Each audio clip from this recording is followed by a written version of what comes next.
Good day, everybody. My name is Dr. Leon Perlman, head of the Digital Financial Services in New York, Observatory in New York, part of the Columbia Institute for Tele-Information at Columbia Business School, Columbia University in New York.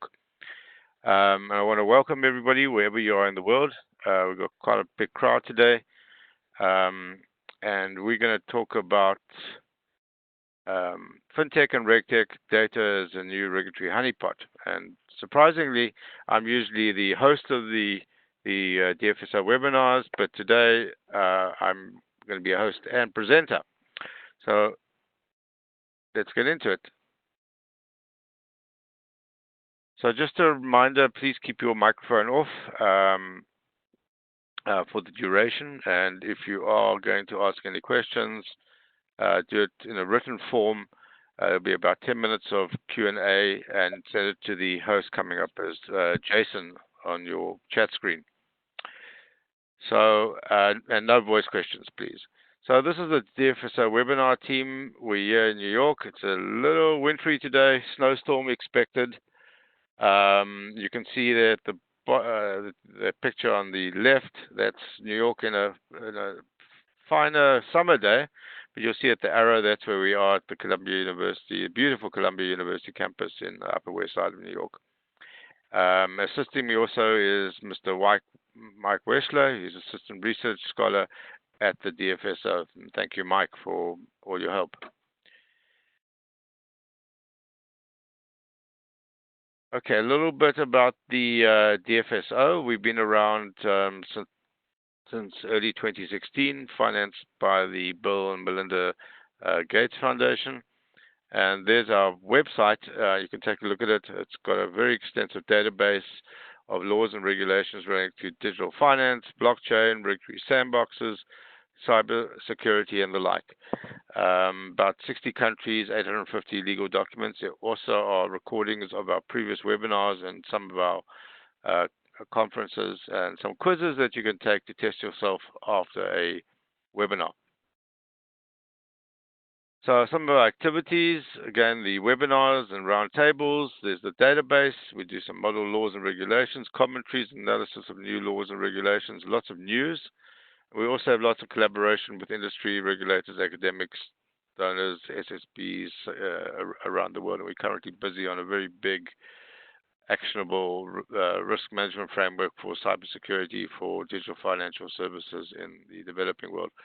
Again, yeah, some of our webinars. Take a look at the archive, dfsobservatory.com, and click on events, and you'll go to the webinars, and you can view the recordings.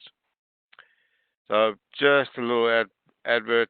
Also, we're having our annual DFS Summit. The theme this year is decentralized finance and financial inclusion. If you can, make it to New York, February 7th, 2020. Look, it's almost the new year. 2020 is around the corner. February the 7th at Faculty House here at Columbia University, on the Upper West Side of New York. We're really great to see you. The ticket sales will be up in the next few days. So, on to the webinar, Fintech and RegTech data as the new regulatory honeypot. A big topic. Just about me, for those who might be joining our webinars for the first time. I'm head of the DFS Observatory, founder and head.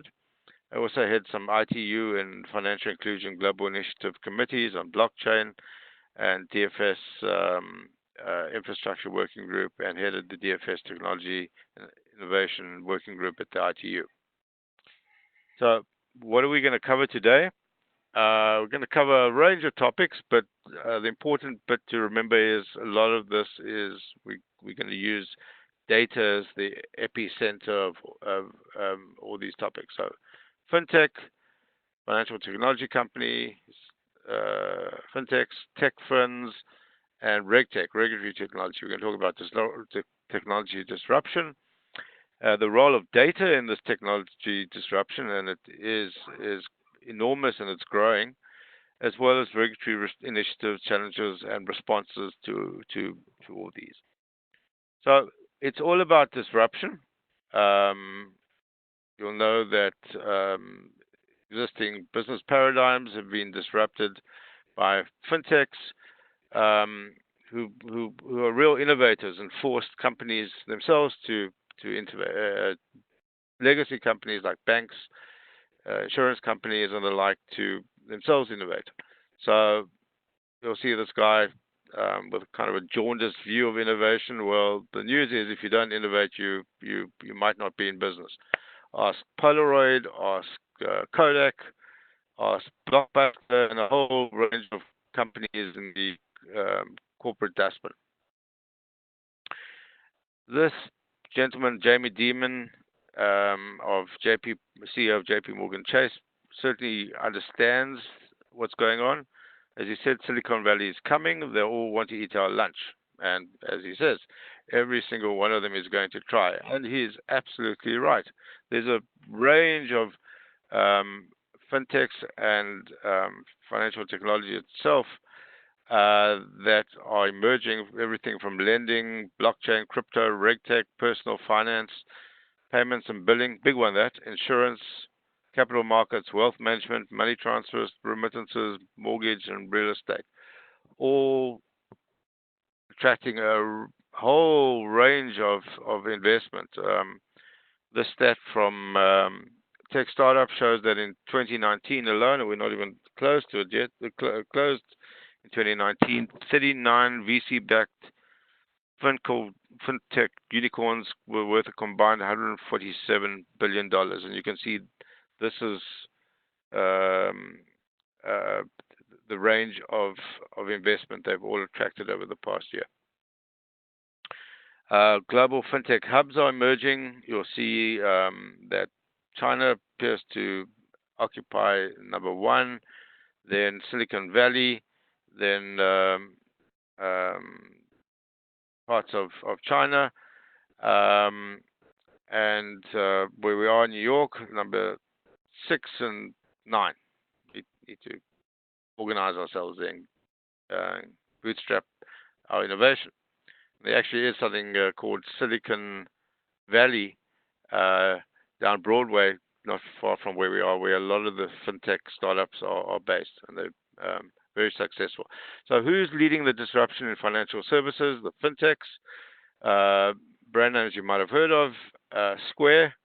Those are little add-ons that you put into tablets to take credit cards. Stripe, big payment processor, very, very successful story. Two brothers from Ireland started that. Mobile network operators like Safaricom, M-Pesa in Kenya kickstarted the Digital Financial Services mobile money revolution. Then Tech Fins, which is another addition to our technology nomenclature and lexicon. Amazon, Google, Apple, Facebook, no strangers to you. And then internal fintechs in banks. So those are the self-disrupting disruptors, the innovators that banks curate inside their premises. So there's Rise by Barclays, JP Morgan, Citibank, and the like. And these are some of the initiatives that they've taken to curate fintech and innovation. And you'll see it's grown over the past few years, from disruption in cloud storage to peer-to-peer global lending. To a large degree, this has been catalyzed by mobile-centric type of innovations, as well as advances in data storage, blockchain, and analytics, as well as, of course, regulatory innovations, which are enabling a lot of these these fintech companies to start operations and do services, as we'll talk about later. So who are the enablers again? New technologies, new business models, new market participants like fintechs, new regulatory rules and initiatives that enable these new market participants and business models, new solutions, new customers, and data. So data is the pivot around this webinar.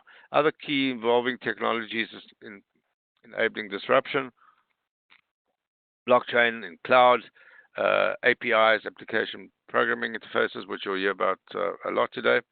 Big data, which is these data lakes full of data from all sorts of sources, artificial intelligence or AI, omnichannel and Internet of things. So all enabling disruption, in fact, all adding to the pool of data there is in the world.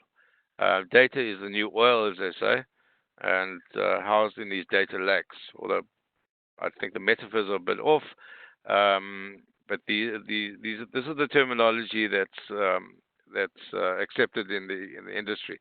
Data is the new oil because it's so valuable, and data lakes is all the aggregation of data. So that speaks to RegTech, regulatory technologies, Fintech, SupTech, banking. They all rely on these data lakes to fuel their innovations. Kind of data being accumulated, and this is a infographic from Domo. You can see that, let's just take a couple here. Instagram users post 277,000, almost 278,000 stories a minute. 4.5 million videos watched a minute on YouTube every single day. 188 billion emails are sent every minute. What else is there? So there's lots. Uber users take almost 10,000 rides a minute. And most importantly for a lot of people, Tinder users swipe 1.4 million times a minute. So a lot of data being accumulated, and it's all being stored. I think what's going to accelerate these data lakes and the type of data, the points that we have, is Internet of Things, where you put SIM cards in every single device, ranging from, most obvious one is your phone, and then machine to machine monitoring stuff. That's just going to create mountains and mountains and mountains of new data pools, which you can extract valuable information. So let's go on to how this is all regulated and regulatory approaches to technology evolution, to the fintechs, the banks, and to the services and they want to supply, and the data that's being accumulated and used. So to put things in perspective, what we've had up to now is what's called regulatory dialectics. So that's just a fancy way of saying regulation versus innovation has been a bit of a cat and mouse game. So regulators make a rule, and the innovators say, how can I circumvent this so I don't legally fall within the parameters of the rules? So it's a bit of a cat and mouse game. So innovators innovate, regulators then do something else, and the innovators move one step ahead. Cat and mouse game. So we're getting to a point, though, where the innovation and the technologies are so rapidly outweighing regulators' capacity, internal capacity, to identify and even understand the regulation, that we have what's called, what I call regulatory innovation dissonance. So you'll see on the left clearly the tortoise has got the question mark, trying to chase after the hare, who's chasing profits, and that gap is growing fundamentally. It is coalescing to some degree in what we call regulatory technology, RegTech, which I identified earlier, where both regulators and innovators work together to enhance compliance processes and make things more efficient. But the cat and mouse game is being replaced by this dissonance.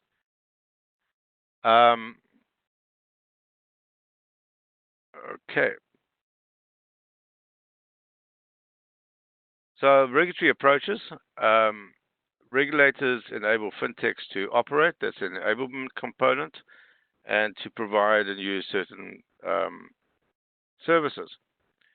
The regulatory actions may vary from disclosure to what's called light touch regulation and supervision, to full-fledged regulation and supervision. And their use depends on the risk profile of the entity they're trying to regulate, and the implications of say, a light touch or just a authorization or disclosure regime.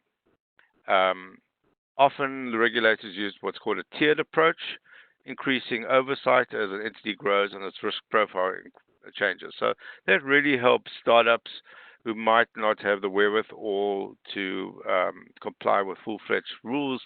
So in exchange for not having a full bore of services that have some safety and soundness implications, the regulators won't regulate them as if they would, say, regulate a large entity, say a bank. So there's this tiered approach. It's a sort of gradual approach. Okay, so how do they do this? Well, there's five ways in this sense: institutional, rules-based, principles-based, functional, and product methodologies. And we'll go through each of them quickly. So the institutional approach is the legacy approach, and that's how regulation's been done for many decades.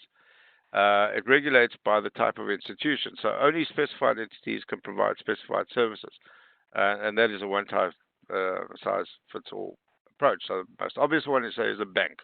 So if you take deposits, therefore you are a bank. So you fit within that definition.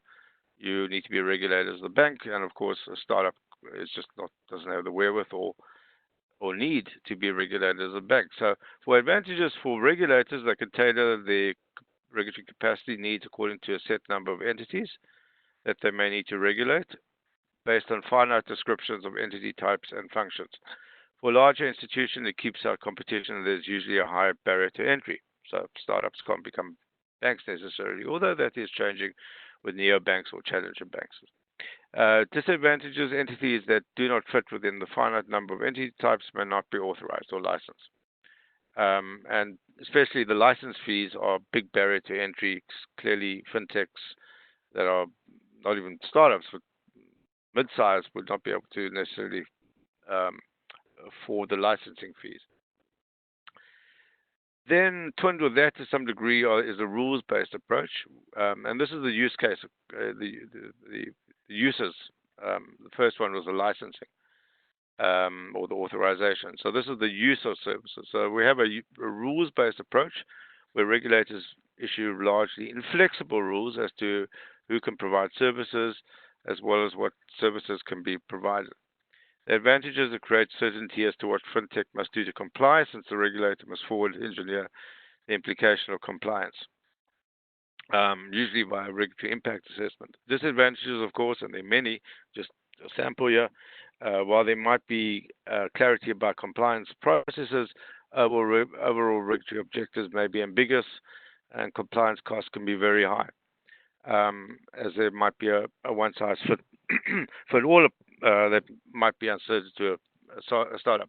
One more I would add here, which is on the screen, is that if you have a rule and you try innovate, you might just circumvent it. So the rule needs to catch up with you. So it's inflexible in that sense. So people just out-innovate the rule. Okay, so something that is more flexible and is more omnibus in the sense that it's not rule-based but covers all most possibilities, is the principles-based approach, where regulators provide principles fintechs need to abide by rather than specific rules, and maybe combined with a tier-based approach. The advantage is that there's clarity about regulatory objectives and allows fintech startups to provide services without inflexible operating requirements. And again, as the tiered approach is utilized as the fintech startup matures, it grows in capacity, and so does its compliance culture, because it's got more money to comply. It's got a bigger compliance team, so it provides more services when it has increasing access to financial resources. The disadvantage, and this is quite a big one actually, especially in anti-money laundering, while there's clarity about regulatory objectives, translating these principles into rules, in inverted commas, that will not trigger compliance liabilities is ambiguous. For example, in anti-money laundering regimes, what's applied, and this comes down from the FATF principles, is that there's a risk-based approach used to AML compliance. So that's already well and good, but the principles risk-based approach does not have any rules per se. It basically says to a company, and I'm paraphrasing here, you need to comply with AML in the sense that you make sure that you catch suspicious transactions or don't allow suspicious people to partake in financial services. But there are no rules. So you've got to be a little bit overcautious as an entity because you don't want to trigger compliance complaint as to how you interpret that. So in a lot of senses, the principles-based approach has led to financial exclusion because many financial services companies would rather be overcautious because there's no roadmap of rules anymore. It's just do something based on the principles that have been set forth, and um, if the regulator then does a compliance check and you're found to be non-compliant with the principles, you get into trouble. So they're overcautious to avoid that situation, and that's advantage and a disadvantage of the principles-based approach. So very simply, too, is that the principles-based approach, because it's flexible, is forward-looking in that it's not technology specific. Most of them aren't, but it's not technology specific in the sense that if there's a new technology and there need to be rules around that. It's omnibus, so that the principles will apply to any evolved technology that startups use. Then we have the functional approach, and this is more to the licensing authorization component. Entities, no matter who they are, that fit a functional description of service or vertical can provide services. Advantage is that allows classes of entities performing certain general activities or verticals to be licensed by the regulator, if at all needed.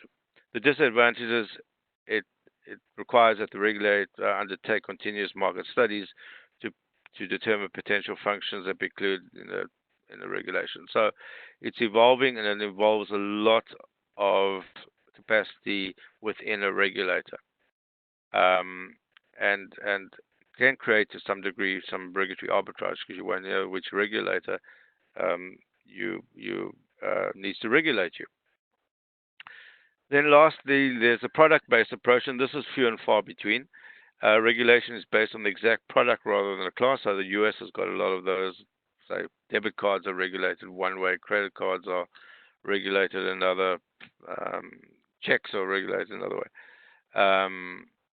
So by the US Fed. So advantages allows classes specific products to be authorized or licensed by the regulator if at all needed, and it's not based on any particular technology, class or size of the entity. So entities that provide the product type within a certain level can simply gain authorization to do that and just jumpstart their activities. Again, disadvantages is that it requires the regulator to undertake continuous market studies to determine product portfolios. And similarly, you create some regulatory arbitrage because a number of regulators could be impacted by this. So as a entity, you could be subject to multiple regulators having supervisory oversight over your particular product or service. Just to explain how this actually is evolving around the world, you'll see a few sample countries there, primary approaches at the top towards the left, functional principle in Australia, for example, down to Pakistan, rules, institutional approaches, and then Uganda, institutional, and US federal is institutional and functional and product.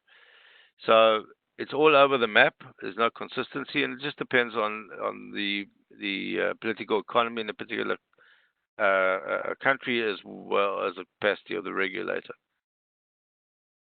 So let's talk now about, we've talked about the licensing and the services per se. Let's talk about specific use case, regulating data access and use. Because there are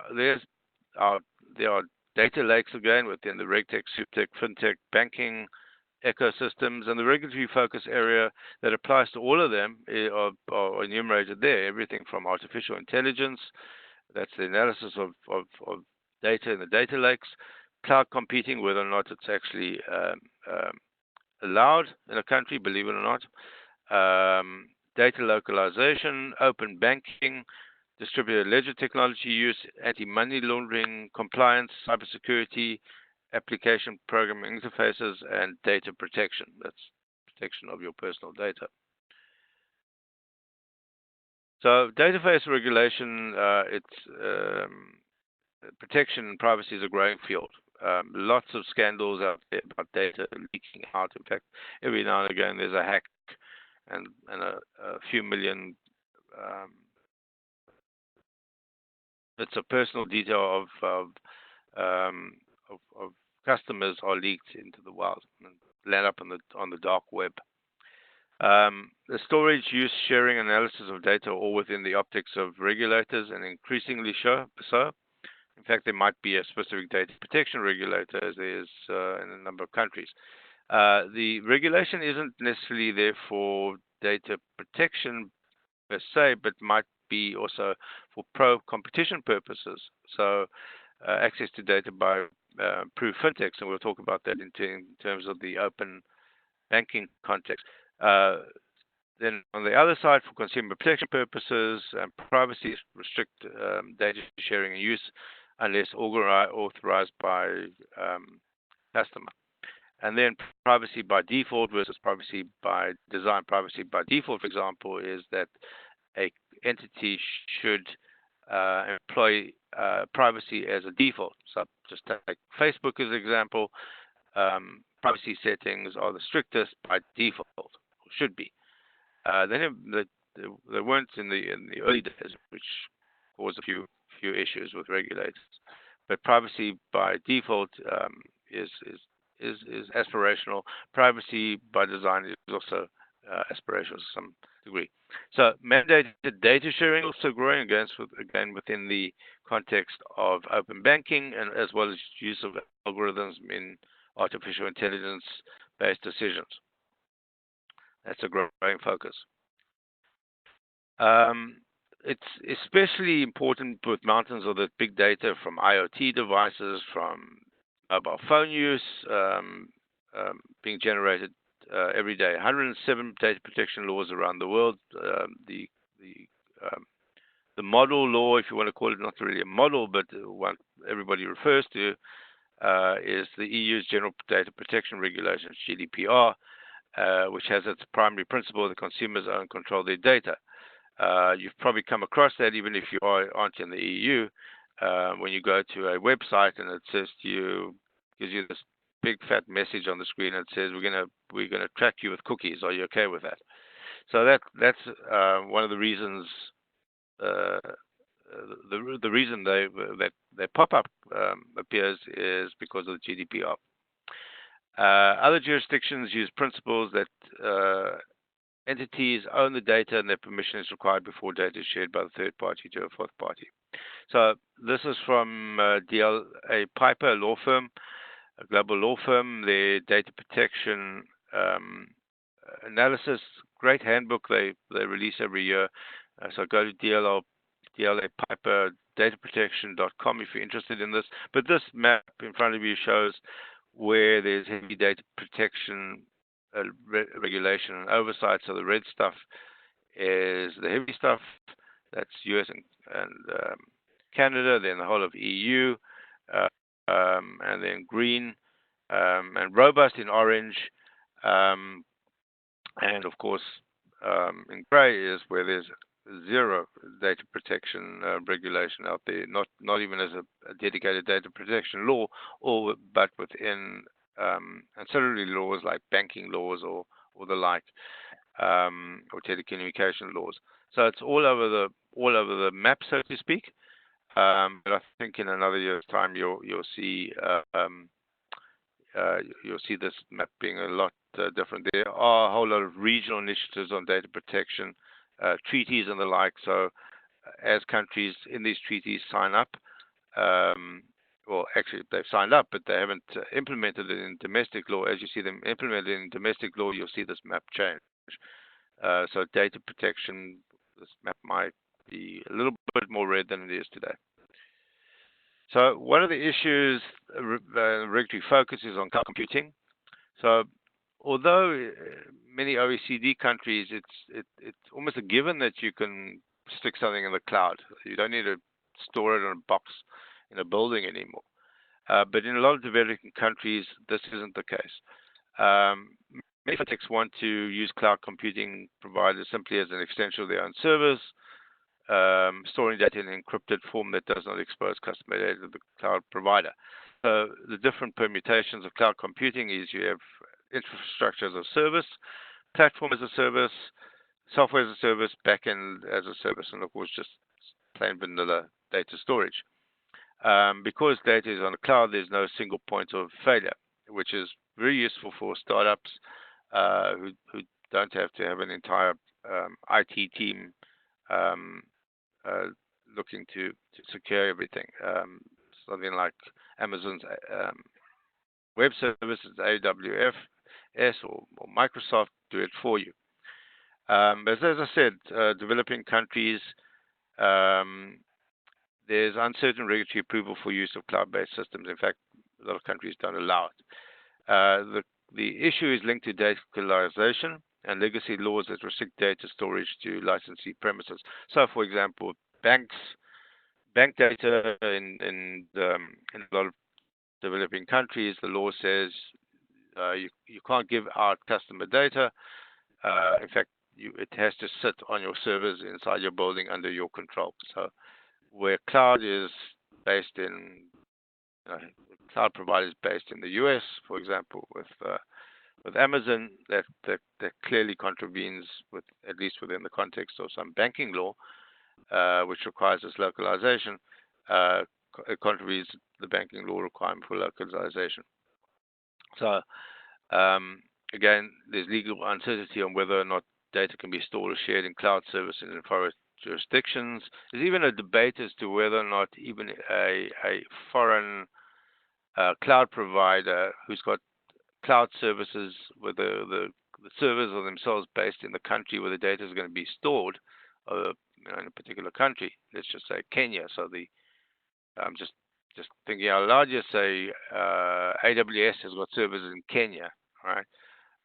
Then it's not certain whether or not that would comply with data localization laws, because the control is a non-Kenyan entity. So I'm just giving that as an example. It might not be necessarily be the case in Kenya, but it certainly is the case in a number of other countries. Data protection laws may be required simply to provide explicit consent and legal certainty for service providers and banks to store personal data. Okay, so again, issues in data on AML customer due diligence use, AML being anti-money laundering. There's legal certainty. In this case, a very interesting case here on something called Kyc Utilities, which is a centralized utility where all financial service entities might contribute data on a kind of a hashed, anonymized basis, and undertake checks and velocity checks. It's a growing concept in a RegTech sense in a number of countries. But the issue here is that the AML laws might not allow this because providing that information to anyone other than the financial intelligence unit might violate prohibitions on what's called tipping off. That is that someone is being treated as suspicious in terms of AML laws and regulations. So by simply pinging this centralized database, you might be tipping off someone. Not on purpose, but within the definition of the law, inadvertently or on purpose are the same thing. So the AML laws need to change to allow for the data to be placed in the centralized KYC utility. Otherwise, it's kind of moot. The KYC utilities are a great idea, but the laws surrounding them need to catch up. So let's get on to artificial intelligence and machine learning. Here we have algorithmic analysis via artificial intelligence and machine learning tools, which means that more analytical decision making is left to machines might be faster and more efficient. However, this is a very new field. In fact, algorithms for data analytics have been around for a while. They haven't changed to any huge degree. It hasn't been like a quantum improvement. What has grown is the pool of data that you can use to train these AI algorithms using machine learning tools. So companies have different ways of training their algorithms they could use old data, they could use somebody else's data. But the problem is, because it's kind of a black box of analysis, incorrect coding of algorithm or the biases, which are results of the incorrect coding, or even biases on purpose, raise the potential for negative social incomes and redlining of customer groups. So there's a case here being adjudicated. Was a complaint lodged by the financial regulator here in New York State against a credit card company that was using AI to determine whether or not you're a viable candidate for credits and how much credit. And lo and behold, women were offered credit cards and credit at higher interest rates than men, just across the board. So clearly there was something funny going on with how that algorithm was coded, and it seems even then that the entity didn't know how that bias had entered their systems, let alone that there was bias until it was pointed out to them. So this has all led to increased regulatory scrutiny on AI via what's called, and this is a term of art that they use in the AI machine learning space, called explainability. You need to explain what your algorithm is doing, your AI algorithm, and how you're teaching your machine, not just for your internal purposes, compliance purposes, but also for regulatory reporting. So you avoid this issue of redlining. And just to go back to the issues of negative social outcomes, in Kenya, algorithms were used to join what's called exhaust data, so that'd be data from your mobile phone use, just basic mobile phone use, not even smartphone use, where you go, how much airtime you buy, what phone you have, and those data points were all connected in a sense by AI, and people were offered credit based on that. So it was alternative credit scoring. What happened was a great idea until it became a bit of a gateway drug where people couldn't actually were offered more and more credit as they paid back some.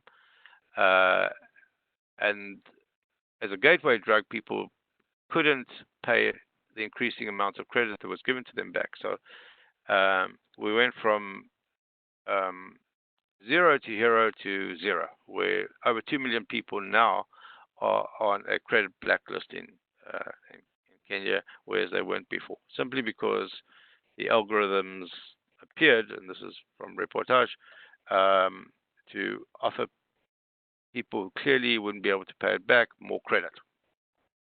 So the algorithm was a little off there. Also, use of distributed ledger technologies, or blockchain as we popularly known it. It's uncertain legal territory for determining whether blockchain use is certain. In other words, can you use that for storing data? Smart contract use and evidential use of the data on the blockchain. So smart contract use is a sort of a self-executing contract using data points, data inputs from what's called oracles.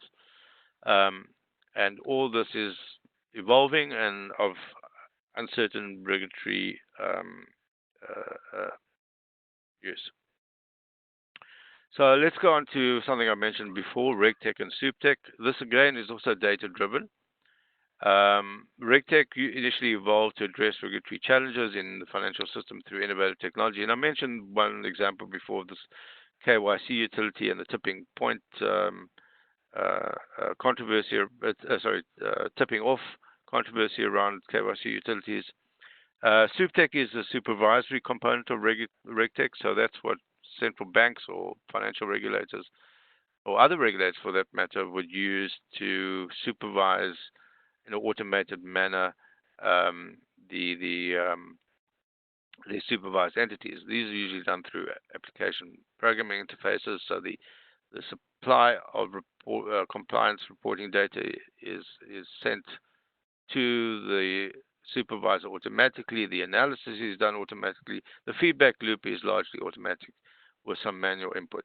So what's nice about this is it supports large amounts of data, gives you increasingly sophisticated analysis of data and automatic data processing with intermediaries. It uses the eKYC systems, electronic know your customer systems, and there's automatic compliance monitoring and reporting with regard to trading limits, even algorithmic-based reviews of trading patterns in listed stocks to ensure compliance and no insider trading. So lots of use of SupTech, RegTech, again, powered by large data lakes. So here's an example of RegTech, SupTech use in Mexico. This is the metric from RTA. Mexican Central Bank. So you can see on the left, the supervised entity sends transactions automatically to the central bank via the application programming interface. There's a red arrow at the bottom left pointing to that. There's a processing engine. There's a historical database to compare trends. And there's a data lake, our famous data lake. There's another arrow there. And there's a suspicious transaction report that is generated from this. And this is done 24/7. It actually, interestingly, what this does is change internally within and within supervisor internally the staff components, in that you're now going from business processes to data analytics. So there's a lot of personnel will either need to be retrained or reassigned other way to do these data analysis. So that is the big need in this new data-centric world, in this data-driven finance world, is the need for folks who understand data analytics. So the remaining time left, I just want to discuss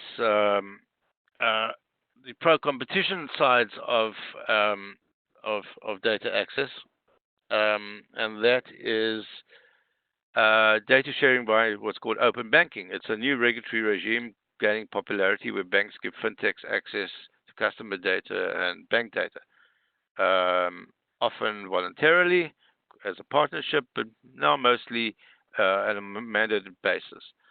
Will change the nature of financial service provision globally. And in fact, is mandated in our GDPR, the EU's GDPR from September 2019, as well as in Australia. And appears to be the start of a more structured collaborative environment in financial services, powered by enabling regulations and technologies such as API, standardization, and shared customer insights. So how this currently works is fintechs, if they want to get access to your data, say they've got an app that analyzes your spending habits, but they need access to your credit card data and or your bank account, so they can see how you're spending and who you're spending it with, and you can give you a nice graph and says, well, you spend too much money on food, or you spend too much money on whatever, or your budgeting isn't right, whatever the analysis is done.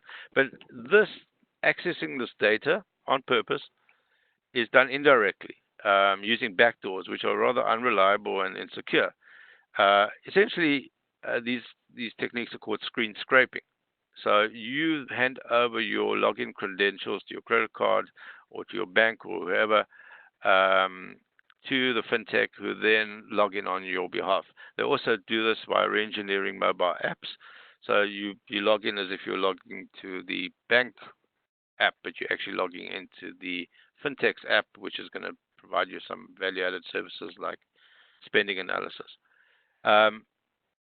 Where this now changes is and it's mandated again in the EU, is open banking primarily uses application programming interfaces for direct connection between fintechs and banks. So they get access legally and directly and accurately and securely to your data once the customer hands over those credentials. There's no screen scraping. It's not insecure. So it's actually not even handing over credentials. It's more giving the financial institution, like the bank, permission for them to share it with the fintech under the open banking regime. So banks will either offer dedicated APIs or modified customer interfaces that allows these fintech third parties to identify themselves. So you don't just anybody, you don't want Leon, who might not be a bank, accessing your data.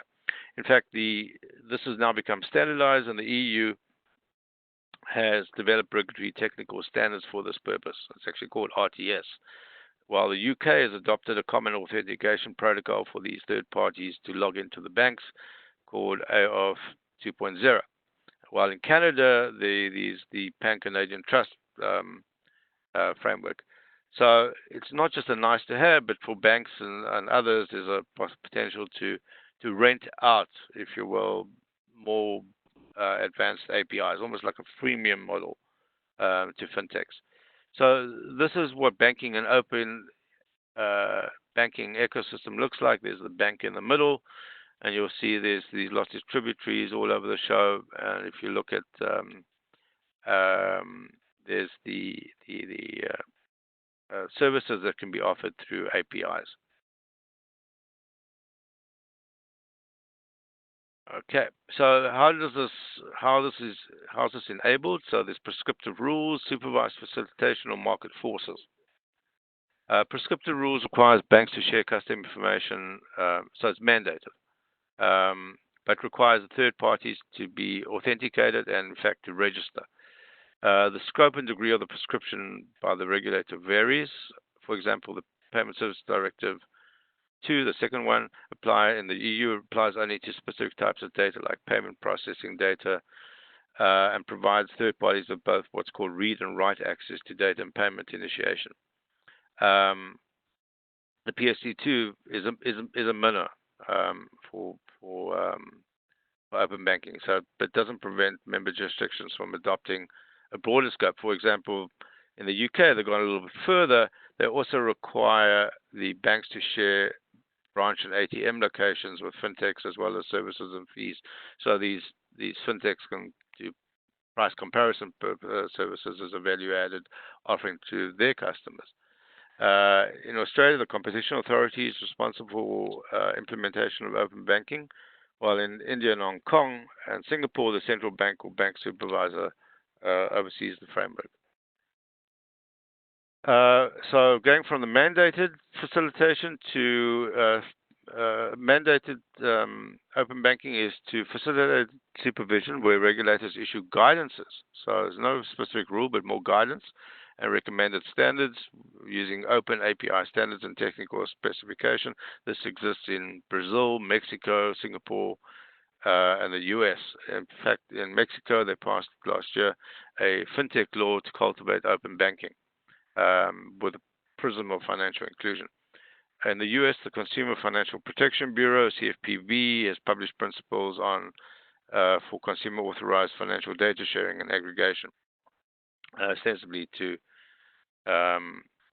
encourage competition in the financial services space. There's the market-driven approach, which basically is a laissez-faire approach, which has no explicit rules or guidances, and in fact, no prohibition on the sharing of customer permission data. And in fact, but you still at some point need the customer to give permission. So banks and fintechs can openly share data for slow but steady growth, and large banks in these markets become aggregators. So again, going back to our example of budgeting type applications for customers. Often it's the smaller banks in the US, the regional banks, who want to work with fintechs to take their products into a larger and unbanked customer segment. So the banks provide the core banking services, and the fintechs or these challenger banks or whatever we want to call it, then piggyback on that and and project the regional or smaller bank services to a larger audience through apps. In India, the Unified Payment Interface is a peer-to-peer payment scheme that bypasses intermediaries, and this has been widely adopted and is super successful. In China, fintech giants such as Ant Financial and Tencent are also leveraging this approach.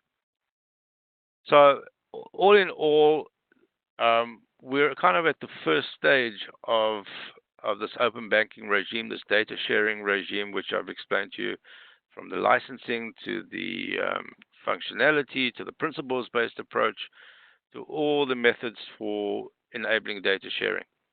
And this leads to a potential realignment of roles, which we can still call banking, but it might be called something else. It might just be called financial services as a sort of vanilla term for the services that banks and others currently offer. So Cap Gemini Consulting Company come up with this wonderful assessment of what the future of open banking could look like. They call it OpenX, where everybody has a new role. So the green one at the bottom left is an integrated role, and that's a traditional role occupied by banks. So banks control everything. They control the accounts, they control the data, the sharing of data, and the like. But that could be reconfigured to something else, where others have a supplier role, where an entity provides products and services to third parties for distribution, or an orchestrator role, where the entity acts as a trusted third party to content producers and distributors.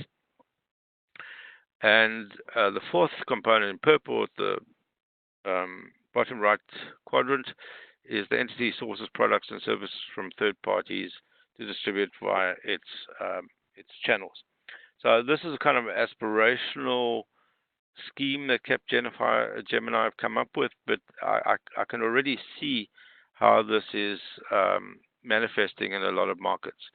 So it might not look exactly like this, but it certainly telegraphs a realignment of roles in the sense of data sharing and what the implications of open banking.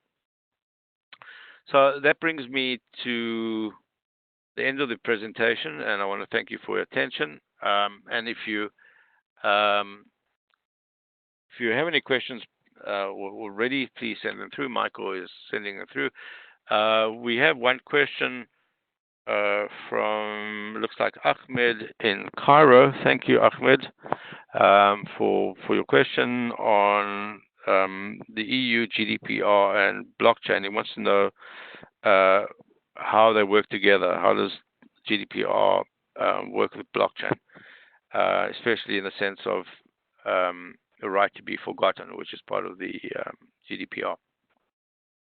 So that's a very good question. In fact, has exercised the minds of lots of academics, consultants, and a big question that comes up in a lot of blockchain and data protection and privacy conferences. In fact, it is a problem because GDPR says, and I'm going to paraphrase this, and other people with lots of other views on that, and that's fair, is that they're incompatible in the sense because the core feature of blockchain is information cannot be deleted. So it stays there. It's persistent. It's not immutable. It's not that it can be not changed, but it's persistent because the blocks are added sequentially, and you can't go backwards. If you do go backwards, you have a situation what's called tamper evident, being tamper evident. So you can see that somebody's trying to tamper with the blockchain to remove data. So in effect, whereas the GDPR says, if you as a data controller are instructed by me as a data subject to remove my data, I don't want to be on your database or on a Google search in the EU, then you have to do that. You have to remove that, delete it. So it's delete. Now, as I just said, you cannot delete necessarily on blockchains without things going awry. So what do? Well, the next best thing is you hide the data. So that's one way of working with the GDPR. But having said that, there's lots and lots of opinions. What I've just given you is one of many. Is that this is probably going to land up in court. It's one of many issues where there is incompatibility between the GDPR and blockchain. So I've just given you the one. But this is probably going to land up in one of the European courts, and then a final ruling will be made. Or for that matter, the GDPR might be changed. So GDPR has got rules and principles. So here's one principle that is in conflict with the technological innovation. So you can see this conundrum that regulators have in trying to apply laws where they don't have insight into technology, the implications of technological developments like blockchain.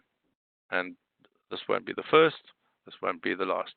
The famous one, of course, is the e-money directive in the EU that essentially had to be scrapped and reconfigured because it conflicted with technology advancements.